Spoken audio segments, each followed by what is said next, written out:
मित्रांनो, ह्यापूर्वी जो मी अध्याय बनवला आहे, जो भाग बनवला आहे, त्याच्यामध्ये मी देवाचा उल्लेख केला आहे आणि देव ह्या शब्दाची फोड केलेली आहे आणि त्याच्यावरती मी सविस्तर तुमच्या समोर विषय ठेवलेला आहे.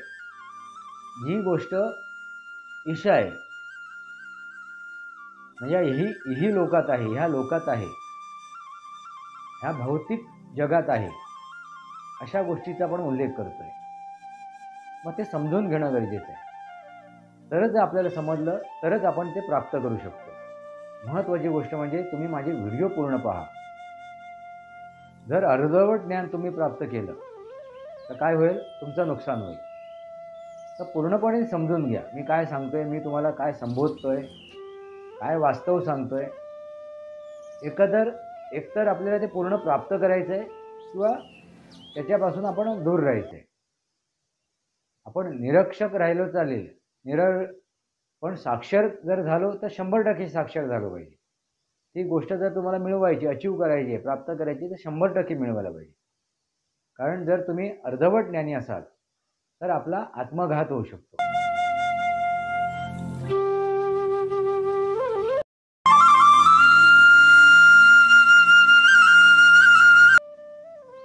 नमस्कार मित्रांनो, सनातनी वास्तव या माझ्या शृंखलेमध्ये पुन्हा एकदा आपलं स्वागत.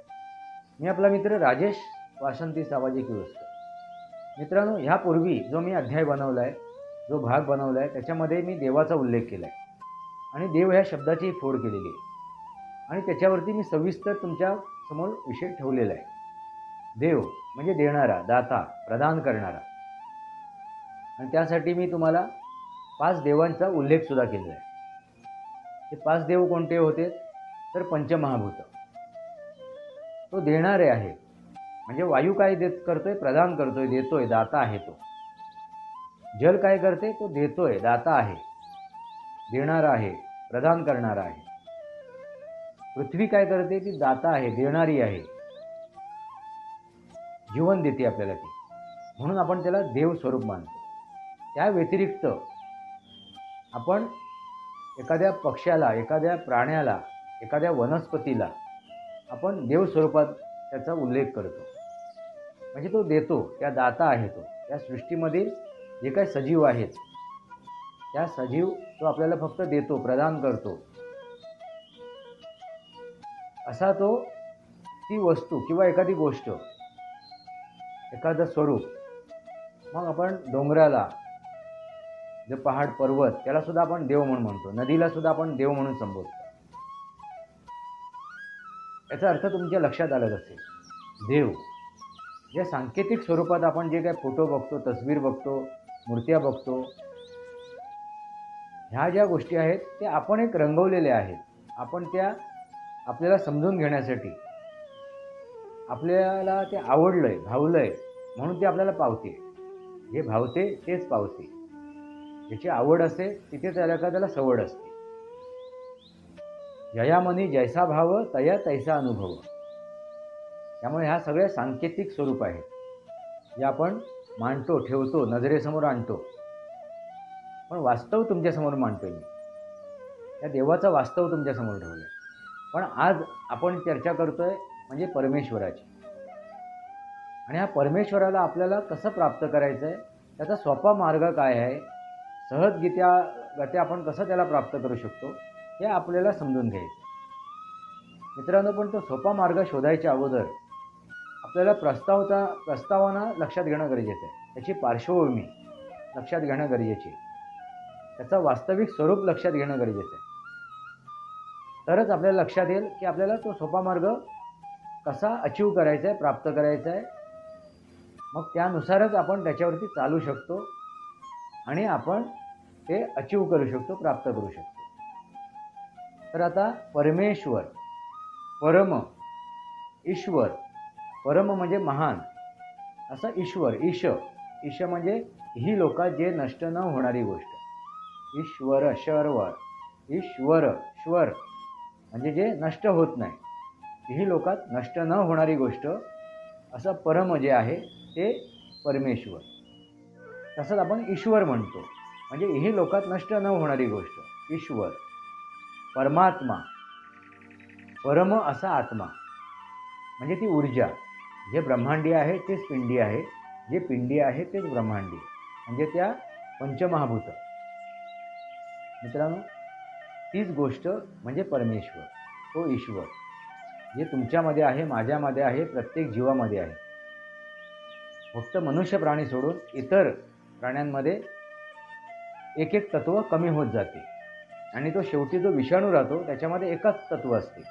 त्याचा उल्लेख मी केलेला आहे अनेक व्हिडिओंमधून, अनेक अध्यायांमधून. कोरोना जो होता त्याच्यामध्ये एकच तत्व होतं, ते म्हणजे जलतत्व. म्हणजे त्याच्यातसुद्धा ती ऊर्जा होती. तो सुद्धा एक परमेश्वर स्वरूप आहे मित्रांनो. आपण त्याच्याकडे घृणास्पद दृष्टीने बघतो, त्याचा आपण राग करतो, द्वेष करतो. तो तुमच्या मार्गात आला नव्हता, तुम्ही त्याच्या मार्गात गेला होता. त्यामुळे ती आपत्ती आपल्यावरती ओढवली होती. आपण वाघ आला आपल्या शहरात आला, आपल्या गावात आला म्हणून आपण त्याला दोष देतो. पण ते गाव वसवताना आपण जंगलतोड केली आणि त्या वाघाच्या घरात आपण प्रवेश केला आहे हे आपण विसरतो सहजगत.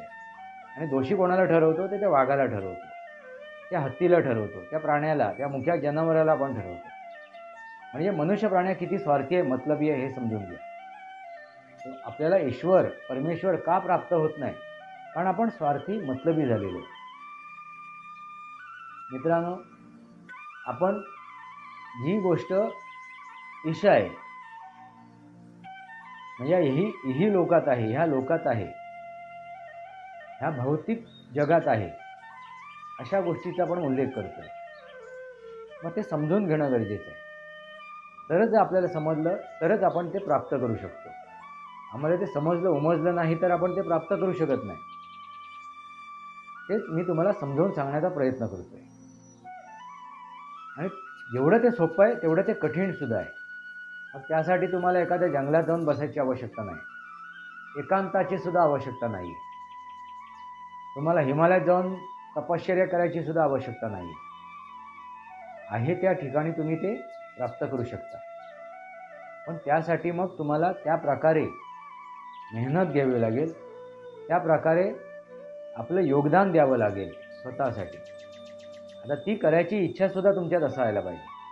तुम्हाला जर परमेश्वर प्राप्त करायचं आहे किंवा एखादी गोष्ट प्राप्त करायची आहे तर त्यानुसार तुम्हाला त्याचा पाठपुरावा करणं गरजेचं आहे.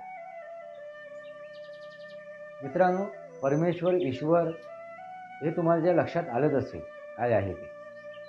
सांकेतिक स्वरूपात न अडकता तुम्ही वास्तवाकडे चला, तरच ते आपल्याला लक्षात येईल, तरच आपण त्याला अचीव करू शकतो. आता मित्रांनो, महत्त्वाची गोष्ट काय आहे की आपण ती गोष्ट आत्मा, आपला आत्मा आहे, मी जिवंत आहे, तो माझा आत्मा आहे. तो आत्मा कधी आपल्या शरीराला सोडून निघतो? जेव्हा आपण मृत पावतो. मग ते शरीर नष्ट होते, नश्वर आहे, ते नश्वर आहे, ते नष्ट होते. पण तो आत्मा नश्वर नाही आहे.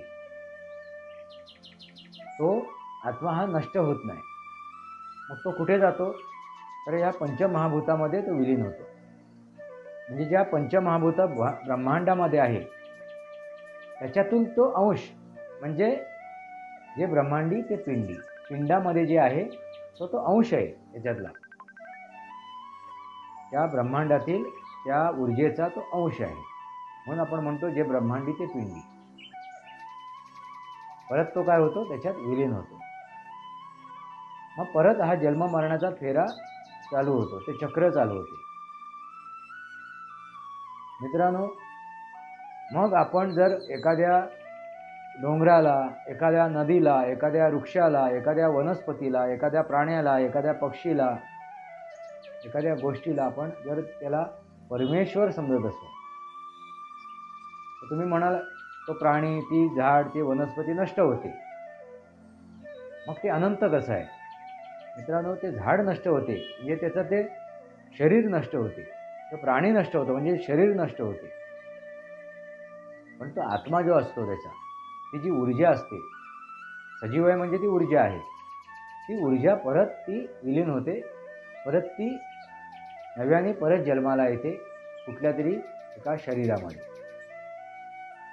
आणि मग ते आपल्याला विचलन करताना आपल्याला दिसतात ते जीवन जगताना आपल्याला ते दिसतात, कारण ती ऊर्जा त्याच्यात सक्रिय आहे. म्हणजे ही गोष्ट समजून घेणं गरजेचं आहे.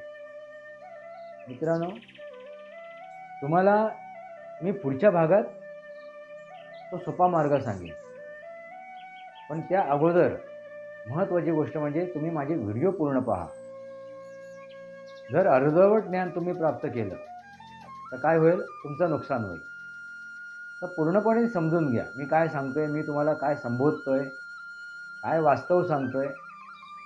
एकतर आपल्याला ते पूर्ण प्राप्त करायचं आहे किंवा त्याच्यापासून आपण दूर राहायचं आहे. आपण निरक्षक राहिलो चालेल, पण साक्षर जर झालो तर 100% साक्षर झालो पाहिजे. ती गोष्ट जर तुम्हाला मिळवायची, अचीव करायची, प्राप्त करायची तर 100% मिळवायला पाहिजे. कारण जर तुम्ही अर्धवट ज्ञानी असाल तर आपला आत्मघात होऊ शकतो, आपलं नुकसान होऊ शकते. आणि परमेश्वरासारखी गोष्ट आपल्याला प्राप्त करायची, मग त्यासाठी आपल्याला किती सतर्क राहायला पाहिजे, किती अलर्ट राहायला पाहिजे, हे सुद्धा महत्त्वाचं आहे. मग त्या दृष्टीने माझे हे व्हिडिओ पहा. आणि हे सगळे व्हिडिओ मी विज्ञानावरती बोलतो, विज्ञानाला आधार देऊन ठेवतो, त्या विज्ञानाला सामोरं ठेवून तुमच्याशी चर्चा करतो. तुमच्या मनात जर एखादी शंका असेल, कुशंका असेल तर तुम्ही कमेंट बॉक्समध्ये मांडू शकता. आणि तो सोपा मार्ग मी तुम्हाला जो सांगणार आहे, तुम्ही म्हणाल एका भागात 2 भागात समजण्यासारखी ती गोष्ट नाही आहे, तर ती समजून घ्यायची असेल तर विस्तृत त्याच्यावरती आपण चर्चा करणं गरजेचं आहे. त्यामुळे कदाचित 2-3 व्हिडिओ आपले बनतील, 2-3 अध्याय बनतील. कारण आपल्याला जर ते खरोखरच प्राप्त करत असेल तर तो परमेश्वराला, आणि तो सोपा किती आहे हे तुमच्या लक्षात येईल. मित्रांनो, तुम्हाला काय वाटते? तुम्ही जर एखाद्या परमेश्वराला पाहिलं असाल, बघितलं असाल, त्याच्याशी तुम्ही एकरूप झाला असाल तर तुम्ही आपले विचार कमेंट बॉक्समध्ये मांडा. सनातनी वास्तव या माझ्या शृंखलेला सबस्क्राईब करा, बेल आयकॉन दाबा. माझे विचार पडत असेल लाईक करा, आपले विचार कमेंट बॉक्समध्ये मांडा. तुर्तास इतकंच. भारत माता की जय. वंदे मातरम. जय भारत, जय महाराष्ट्र, जय सनातन.